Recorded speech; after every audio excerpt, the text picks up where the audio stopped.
Bom dia, boa tarde, boa noite, em qualquer horário em que vocês quiserem estudar. Eu sou a Cindy, eu sou patologista. E eu vim para discutir algumas questões de provas ao longo desse país que vocês provavelmente vão fazer. Eu vou explicando conforme a gente vai chegando, tá? Hoje, o assunto são distúrbios hemodinâmicos.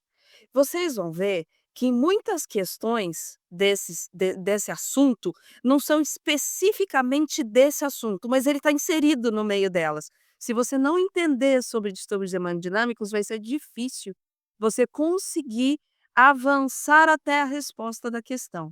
Vamos explicando conforme isso vai chegando também, tá? Então vamos lá, minhas primeiras questões para vocês são do ABC Paulista, PUC ABC, tá? Saíram na prova de 2021, tá? E eu vou falar quando mudar, tá bom? Então vamos começar, eu vou ler aqui para vocês, lembrando que doutora Cindy é meio cega, então não estranhem, tá bom? Lá vou eu. Primeira questão: homem, 23 anos de idade, então homem jovem, vítima de ferimento por arma de fogo, é trazido ao pronto-socorro pelo resgate. Avaliação inicial, e aí vai fazer o ABC do trauma como se ele estivesse chegando na emergência de uma maneira habitual, tá? Então ele fala: vias aéreas pérvias, avaliação pulmonar cardiológica sem alterações, exame abdominal. Comecei. Dor abdominal difusa com defesa. Quando eu mexo na barriga desse paciente, ele retrai. Presença de orifício de entrada em flanco esquerdo. Onde que é o flanco esquerdo, doutora? É logo aqui embaixo da costela, do lado esquerdo. Não se observando orifício de saída, ou seja, provavelmente o projétil de arma de fogo vai estar lá dentro do paciente ainda. Sinais vitais. Vamos lá. A pressão arterial, 100 por 60 milímetros de mercúrio. Professora, isso é baixo? Minha resposta para você é: depende. Se um paciente é normalmente hipertenso, se a pressão arterial dele é normalmente em torno de 160 por 120, isso é uma pressão baixa. Se ele já tem uma pressão mais ou menos baixinha, isso vai ser considerado normal. No entanto, eu vou falar para você que, na verdade, esse meu coração não está tão bem assim, porque ele está com uma frequência cardíaca de 124, o que significa que ele está compensando.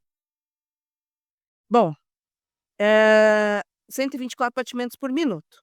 A frequência respiratória está em 15. Até aí normal, é considerado normal. Saturação de O2 em 96% em ar ambiente, a partir de 92 também normal. Em relação ao caso, assinale a alternativa correta. Então vamos lá. Esse paciente tem um distúrbio hemodinâmico. De que tipo? Provavelmente ele está evoluindo para um choque. De que tipo? Boa pergunta. Como é que eu vou saber qual que é o tipo de choque que esse paciente está tendo? Primeira coisa que eu tenho que pensar: esse paciente não tem um choque cardiogênico. Por quê? O coração está conseguindo compensar o déficit que tem em algum outro lugar.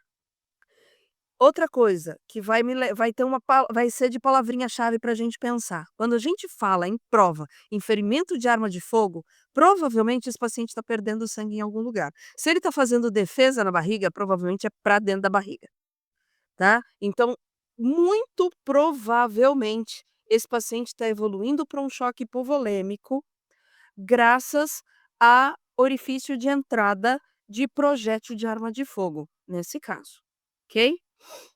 Então vamos lá, minhas alternativas para vocês. Primeira, ataque cardíaco com sequência à dor abdominal e deve ser reavaliada após a administração de analgésicos.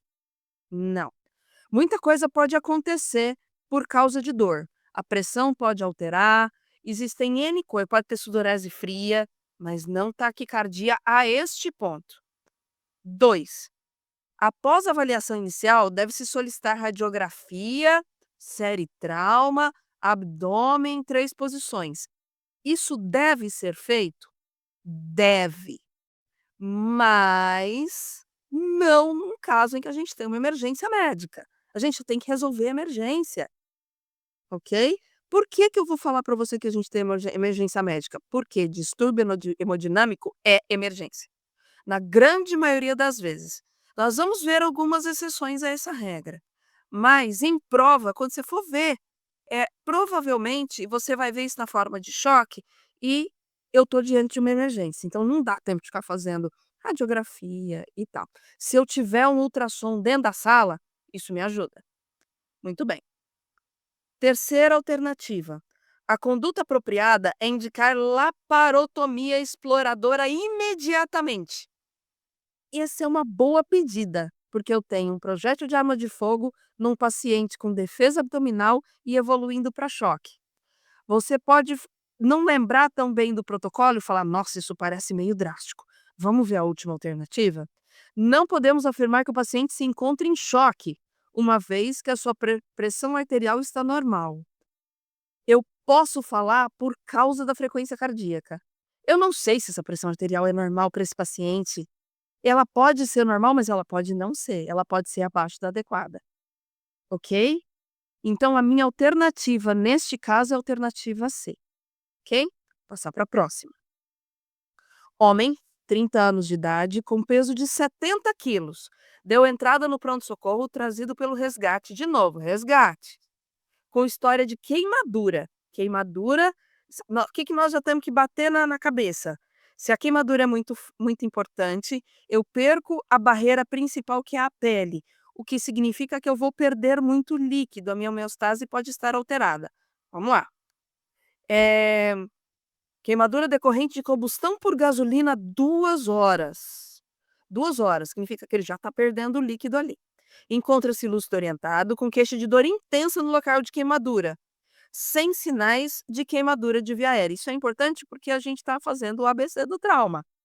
Via aérea, respiração, circulação, eh lesão neurológica, por fim, as lesões externas que a gente tem que observar.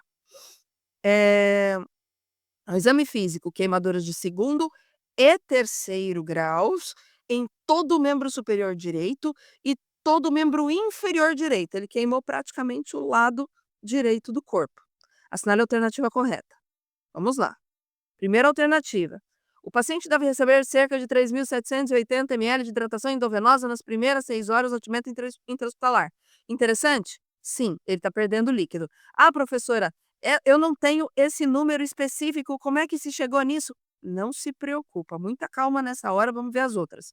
Considerando a profundidade das lesões descritas, devem ser observadas áreas com eritema e edema, sem a formação de bolhas e sem o comprometimento de anexos.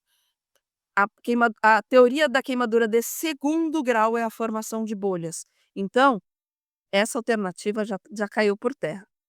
Terceira, a pressão arterial e a frequência cardíaca são os melhores parâmetros para orientar a reposição volêmica. Na verdade, não. Pressão arterial e frequência cardíaca vão alterar quando nós já estamos em situações de muita gravidade. Então, cuidado. Para esse primeiro momento, ele não vai ser bom parâmetro. E, por fim, a porcentagem de estimativa de área de queimada é de 18%. Isso, gente, é uma estimativa que a gente faria se fosse criança. Na criança, a regra dos 9 vale, no adulto, não. Então, muito cuidado, tá? Ah, professora, não sei nem do que você está falando. Dá uma procuradinha e dá uma pesquisada com relação à superfície corporal, quando se fala em queimadura. Na criança se faz regra dos 9, 9 por cada membro, 9 porção anterior do tórax, 9 porção posterior do tórax. Isso vale para criança, não para adulto. As porcentagens e as proporções mudam, ok? Então, nessa alternativa, o que eu mais preciso pensar realmente é na minha reposição volêmica. É eu não deixar o meu paciente evoluir para o choque. Então, a reposição volêmica, mesmo a gente não tendo aquele valor dos 3.780 ml, a gente não precisa disso. Reposição volêmica nas primeiras 6 horas é importante. Ponto. Ok? Vou para a minha próxima questão. Após realização de toracocentese em paciente com derrame pleural de etiologia a esclarecer, quais exames são fundamentais para auxílio na diferenciação entre um exsudato e um transsudato? Essa é uma das perguntas mais diretas que eu encontrei. Por quê? Porque isso faz muita relação com a aula de reposição volêmica e de edema barra derrames que a gente viu lá nos distúrbios hemodinâmicos. Então, quais são os tipos de derrame? São principalmente divididos em exudato e transsudato. Qual que é o principal exemplo que eu tenho para dar para vocês de um exudato? É a secreção purulenta. Quando eu tenho pus, eu não tenho dúvida, eu tenho um exudato envolvido. Por quê? Muito celular, com uma dose proteica muito alta, e se eu for medir as enzimas, eu vou ver que tem um DHL bem alto. Por outro lado, o transsudato são aqueles que aparecem puramente por diferença de pressão. Então, quando eu tenho uma diferença de pressão oncótica, eu estou perdendo proteína, por exemplo, por um problema renal, eu estou perdendo para a urina. O que está acontecendo? Eu estou tendo menos proteína dentro do sangue em relação ao meio interno fisiológico, portanto, eu vou perder líquido para esse meio interno. Os sais também podem fazer uma alteração desse tipo e a água acompanha pressão osmótica na sua plenitude. Isso é praticamente biofísica, ok? Que hoje em dia tem alguns que chamam de fisiologia de membranas. Eu sou meio velha, ok. Mas então, qual que é o mais importante da gente poder lembrar? Se a alteração é puramente por distúrbio de passagem de água, como é que vai estar minha proteína no transsudato? Vai estar lá embaixo. Por outro lado, no meu exudato vai dar lá em cima. Vamos ver as alternativas? Só com esse dado, vamos lá. Proteínas totais e DHL. Proteínas é uma coisa importante que a gente falou, vamos segurar essa. Proteínas totais e albumina. Albumina faz parte das proteínas totais. Poxa, se eu estou medindo proteínas totais, eu já não estou medindo albumina? Não é estranho? Então vamos lá.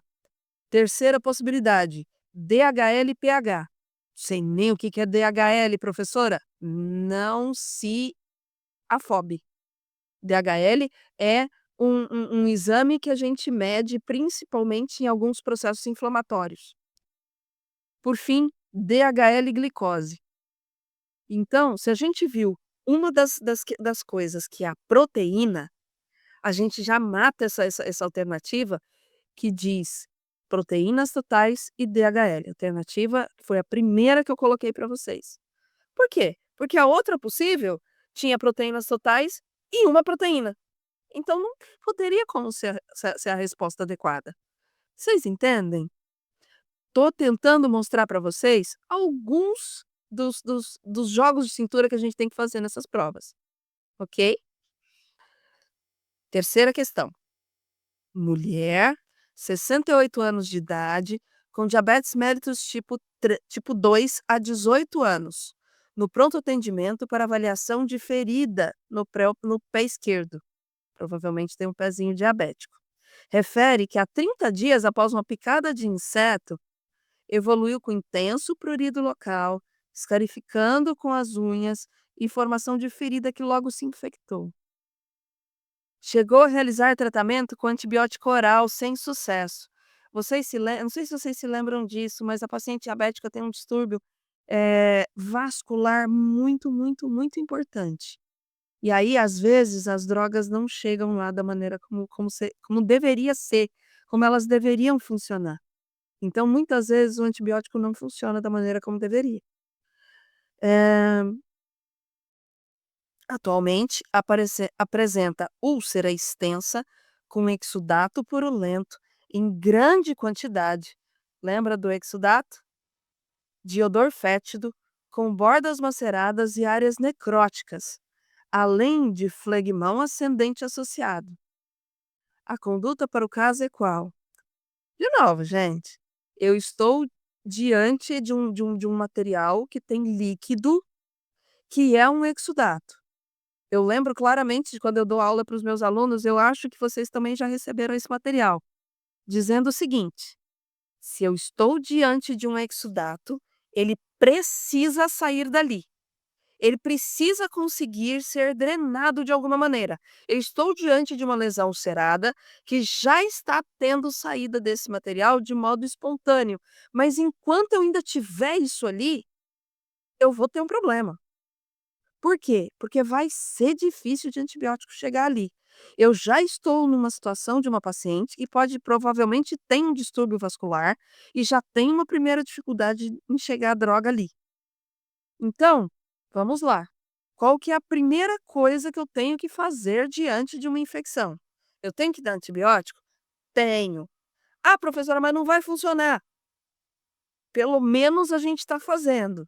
O pouquinho que ele pode funcionar já é uma ajuda para gente, mas super importante. A gente tem que dar um jeito de tirar esse material necrótico, tirar todo esse material purulento dali, para eu conseguir ter uma lesão 100% virgenzinha, para que esse antibiótico funcione da melhor maneira possível. Como que eu vou fazer isso? Como é que eu vou tirar esse material? Normalmente isso acontece de modo cirúrgico, eu não tenho como tirar isso de outra maneira. E a cirurgia para isso se chama debridamento. Vamos para as alternativas? Vai ficar fácil agora. Primeiro, iniciar antibiótico terapia endovenosa, câmara hiperbárica e cuidados locais com papaína. Gente, eu vou perder esse pé se eu fizer desse jeito. É muito do bem esse tratamento aqui. A infecção vai continuar, não vai funcionar. O que que faz a papaína? A papaína é um material que a gente usa, que é do mamão papaya. Não sei se vocês já viram no mercado que tem umas coisas que servem para amolecer carne. Isso faz com que o material necrótico possa sair, mas ele é lento o processo. Então, não bom. Iniciar antibiótico-terapia oral e tópica, seguido de amputação do pé esquerdo. Aí também eu já tô sendo agressivo demais, né.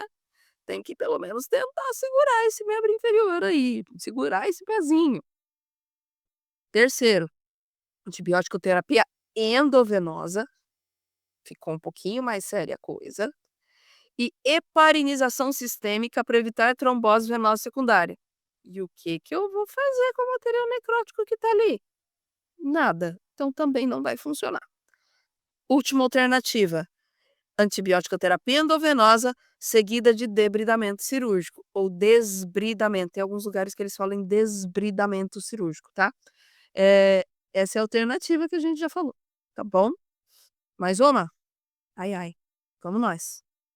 Mulher, 38 anos de idade, em pós-operatório recente, cirurgia bariátrica, aquela cirurgia que faz a redução do estômago, tem N coisas para perda de peso e melhora de alguns parâmetros em termos de diabetes mellitus e pressão alta. Comparece ao pronto-socorro com queixo de dor súbita e aumento do tamanho da perna direita. Ai, ai, ai. Com panturrilha empastada. Ave Maria. Ouviu isso, gente? Lembra que eu falei das palavras-chaves? Aumento de tamanho de maneira assimétrica, com panturrilha empastada, isso é o tipo de edema que aparece no que a gente chama de trombose venosa profunda, muito comum em pacientes que passam por cirurgias grandes, tá, e que ficam muito tempo acamados. Cuidado, tá? Palavrinhas-chaves, coloca aí, se vocês estiverem fazendo o seu resumo, coloca aí um luminoso, uma luzinha, um marca-texto, uma canetinha diferente aí. Perna esquerda sem alterações. Medicações em uso: polivitamínicos, sulfato ferroso e anticoncepcional oral. Outra palavra-chave se você quiser pensar em trombose venosa profunda. Anticoncepcional oral aumenta, alguns fatores trombolíticos na circulação. Isso também vale para o tabagismo. O paciente tabagista também pode entrar aqui essa palavrinha-chave no lugar desse anticoncepcional ou em conjunto, ok? Considerando-se o caso acima e com base nas evidências científicas, indique a alternativa correta. Então vamos procurar a alternativa correta. O exame padrão ouro é a tomografia computadorizada. Não é, tá? Para trombose venosa profunda, existem as angiocoisas. Então você vai pensar em angiotomografia, Angiorressonância são muito custosos, o custo-benefício deles não é o melhor. Para a população geral, como primeiro exame, para esses casos, o melhor que a gente tem em termos de custo-benefício é a ultrassonografia Doppler. É operador independente? É, mas vê os vasos e não é tão custoso. Com fase arterial, angiotomografia de membro inferior direito. Bom, falou de angiotomografia? A gente já pode ficar com o pezinho atrás. Se não tiver mais nada aqui, ele pode ser uma alternativa. Mas lembra, ele é muito caro. Então, para a gente falar em padrão ouro, o ideal seria um exame mais barato e que tenha uma sensibilidade semelhante, ok? Deve ser necessária deve ser iniciada a anticoagulação plena, heparinização sistêmica imediatamente, enquanto se aguarda a realização de exames, principalmente dímero D. O dímero D, gente, ele é muito sensível, mas ele é pouco específico. Então, eu fiz um cortinho na minha mão com papel e eu vou fazer o dímero D. Ele vai aparecer, tá? Então cuidado, ele não é tão específico. Presença de fatores de risco relevantes para trombose venosa profunda, cirurgia, anticoncepcional oral. Poderia ter aqui o tabagismo também, não tem, mas tem os fatores de risco possíveis. Realizar ultrassonografia com Doppler dos membros inferiores, principalmente panturrilha. Essa é a alternativa. Essa é uma alternativa a ser batida aqui. Vamos ver se tem uma melhora aqui na D ainda. Considerando-se o pós-operatório recente, deve ser encaminhada para a colocação de filtro de veia cava pelo risco aumentado de evoluir para tromboembolismo pulmonar. O filtro de veia cava, gente, nada mais é do que um guarda-chuvinha que a gente põe na veia cava para segurar o trombo ali. É um procedimento super invasivo, e que tem riscos ele próprio de trombose, porque vamos considerar o seguinte: o próprio filtro de veia cava é um corpo estranho intravascular e ele pode gerar formação de trombo ali. Então, até a formação até o filtro de veia cava é algo que a gente tem que pesar um pouquinho, tá? Então essa ficou muito pesada pra gente, ok? Vamos para mais uma. Vamos lá. Mulher, 52 anos de idade, 52, com cirrose alcoólica. Procura o serviço de emergência por aumento de volume abdominal há 10 dias. Então, pacientes com insuficiência hepática produzem pouca albumina. Com pouca albumina, tem pouca pressão oncótica intravascular e podem perder líquido, principalmente para a cavidade abdominal. E uma coisa muito importante que a gente precisa lembrar é que líquido parado no organismo aumenta a chance de infecção. Então, eu posso estar diante de um exudato ou de um transudato, tá? Exame clínico sem alterações, além de ascite. Ascite, portanto, é o derrame de líquido para dentro da barriga, para dentro da cavidade abdominal. E edema de membros inferiores. Então, ela também tem edema de membros inferiores. Perdeu o líquido do sangue para os vasos. Isso, pela gravidade, foi lá para o membro inferior. Funcionado a CIT, retirou-se 4,8 litros. Lembra do litrão de Coca-Cola? Que na verdade não é litrão, é 2 litrões, então precisa de 2 daquela mais um tanto. De líquido amarelo citrino, com 250 células, 60% de polimorfonucleares, com cultura em andamento. Então, provavelmente eu já estou diante de um exudato. Por que que eu não tenho certeza desse exudato? Eu não vi nem valor proteína, nem DHL, mas eu tenho uma celularidade alta e uma quantidade alta de polimorfo nuclear, neutrófilo.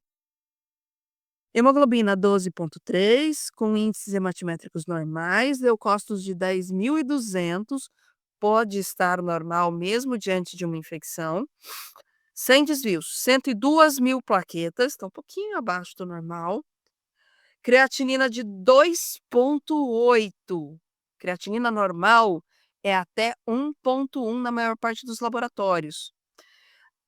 E ela tem um exame prévio que é de 0,92, então eu tive uma subida drásticas nessa creatinina. Eu tenho que olhar para esse rim, senão eu não vou descansar. ureia de 173, então provavelmente um processo agudo renal, sódio de 131 miliequivalente por litro, baixo, e potássio de 5,2, no limite superior da normalidade, se não um pouquinho aumentado. Qual é o próximo passo no manejo dessa paciente? Primeiro, prescrever albumina endovenosa 85 gramas por dia por 2 dias. Se eu não tivesse esse valor de creatinina tão diferente aí, eu até consideraria essa possibilidade, tá? Mas eu tenho que olhar para o rim. Solicitar sedimento urinário, urina 1 e ultrassonografia de rins e vias urinárias. Eu tenho que olhar se esse rim está perdendo proteína demais, ok? Terceira, prescrever ceftriaxone 1 grama endovenoso de 12 em 12 horas. Sem nem saber se tem infecção ou não faria isso, tá?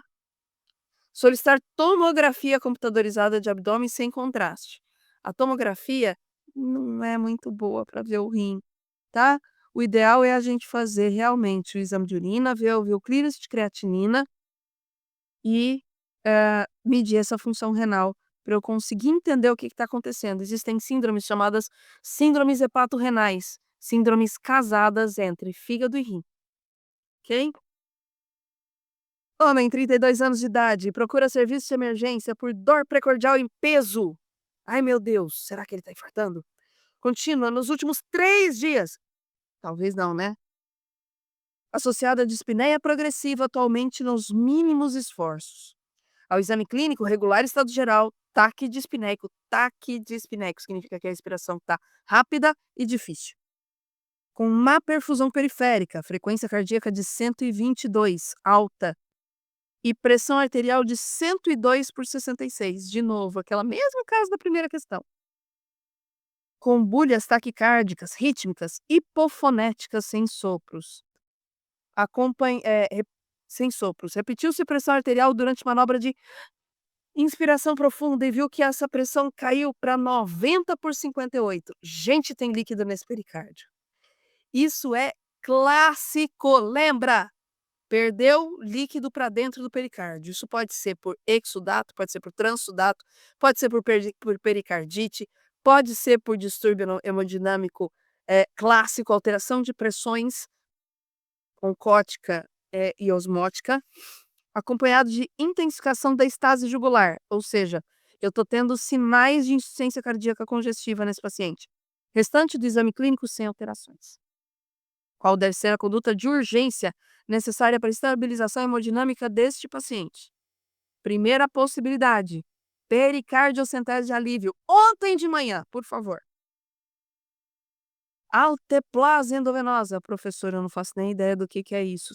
Não importa, tá? Se a gente já tem a questão, a resposta certa, não faz tanto sentido. Toracocentese de alívio. Toracocentese de alívio vai me mostrar líquido na pleura, não no pericárdio. Então, não é a melhor coisa para aliviar esse paciente de maneira urgente. E por fim, noradrenalina endovenosa. Se eu tenho um problema que está lá no coração, se eu fizer noradrenalina, eu vou piorar. Por quê? Porque eu vou mudar mais esse padrão dessas pressões intravascular e extravascular, com a vasoconstrição. Faz sentido? Então, gente, é isso. São essas primeiras questões que eu queria conversar com vocês. Muito obrigada pela sua atenção até aqui. Eu sou a Cindy. Bom dia, boa tarde ou boa noite, conforme o horário que você estiver.